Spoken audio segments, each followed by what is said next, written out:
ओम शांति। प्यारे बाबा, हम बच्चों को विष्णुपुरी में ले चलते हैं और इस समय हम अपनी यही तैयारी कर भी रहे हैं और इसीलिए हम विष्णुवंशी कहलाते हैं, क्योंकि हमारा लक्ष्य ही है विष्णु समान लक्ष्मी और नारायण का जो प्रतीक मिला हुआ रूप है वैसा बनना। और विष्णुपुरी में तो कोई भी विकार होंगे नहीं। जब हम विष्णुपुरी में होंगे, विष्णुवंशी होंगे, तो हर प्रकार से पवित्र होंगे। आज की दुनिया में भी कई अपने को विष्णुवंशी कहते हैं, हम विष्णु के वंश के हैं, लेकिन उनका जीवन वैसा नहीं है। ना तो वो विकारों का ही त्याग करते हैं, ना ही वो कोई अन्य प्रकार की शुद्धता को भी धारण करते हैं, जबकि खान पान की भी परहेज नहीं होती है। पहले कभी ऐसे विष्णुवंशी होते थे जो खान पान की परहेज रखते थे, परंतु अभी तो वो भी नहीं रखते हैं।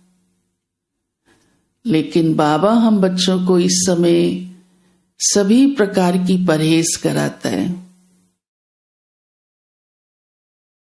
ये तो आप सब अनुभवी हो। खान पान की भी परहेज कराता है और सारे विकारों से भी मुक्त होने की इस समय हमें पढ़ाई पढ़ाता है। इसलिए हम विष्णुवंशी हैं और विष्णुपुरी में ही हमारा जन्म होगा। तो बाबा ने कहा है कि कोई भी विकार नहीं रहने चाहिए। उसमें भी आज बाबा ने काम विकार के साथ साथ विशेष क्रोध विकार के लिए कहा है कि क्रोध भी बहुत खतरनाक है। क्यों? क्योंकि उससे आत्मा दुखी होती है। जिसके साथ करते हैं वो भी दुखी होती है और स्वयं भी दुखी होते हैं। भले करने के बाद होते हैं ज्यादा, करते टाइम भी तो होते ही है ना। तो ये विकार भी बहुत दुख देने वाला है। इस पर भी बाबा कहते पूरी जीत होना जरूरी है। और खास बात आज बाबा ने इशारा दिया है कि बच्चों को सर्विस बहुत करनी है, सर्विसेबल होना चाहिए, सर्विस का शौक होना चाहिए। तो बाबा कहते हैं कि कई बच्चे फिर अपने को बड़ा होशियार समझते हैं और होशियार समझने के कारण फिर श्रीमत पर नहीं चलते। अपनी कोई ना कोई होशियारी की मगरूरी में आ जाते हैं, तो बड़ा नुकसान होता है उसमें। क्योंकि देह अभिमान आ जाता है, घमंड आ जाता है, ये भी एक विकार है। तो बाबा ने कहा ये भी आत्मा के ऊपर एक दाग लगते जाते हैं और धर्मराजपुरी में उसका हिसाब भी देना पड़ जाएगा। क्योंकि होशियार समझने से अपनी बुद्धि का नशा चढ़ जाता है, फिर बहुत सारी गलतियां होने लगती हैं। ये तो आप सब अच्छी तरह से जानते ही हैं कि जब किसी को बहुत अपनी बुद्धि का अभिमान आ जाता है और श्रीमत का पालन नहीं हो पाता है, अपनी मत पर चल पड़ते हैं, तो उसका परिणाम क्या निकल सकता है।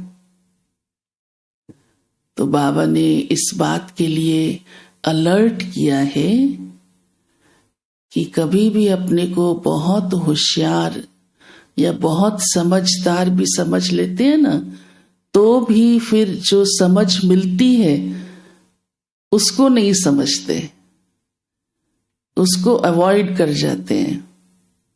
और बाबा की श्रीमत से ही तो समझदार बन सकते हैं ना। अपनी बुद्धि के नशे से हम समझदार अपने को नहीं कहला सकते। बुद्धि का घमंड बहुत नीचे गिरा देता है। यहां तक कि बाबा ने तो कहा है, ऐसे दाग लग जाते हैं जो फिर कल्प कल्प का वही रोल हो जाता है, और उसका हिसाब फिर धर्मराजपुरी में देना पड़ता है। तो बाबा हम बच्चों को विष्णुपुरी में ले चलने की पढ़ाई पढ़ाता है, जहां कोई भी विकार नहीं होंगे, कोई भी दुख भी नहीं होगा। आज की दुनिया में सब तरफ दुख ही दुख है, और उसका बीज भी, कारण भी सारे विकार हैं, और इन्हीं से बाबा हमें मुक्त करता है।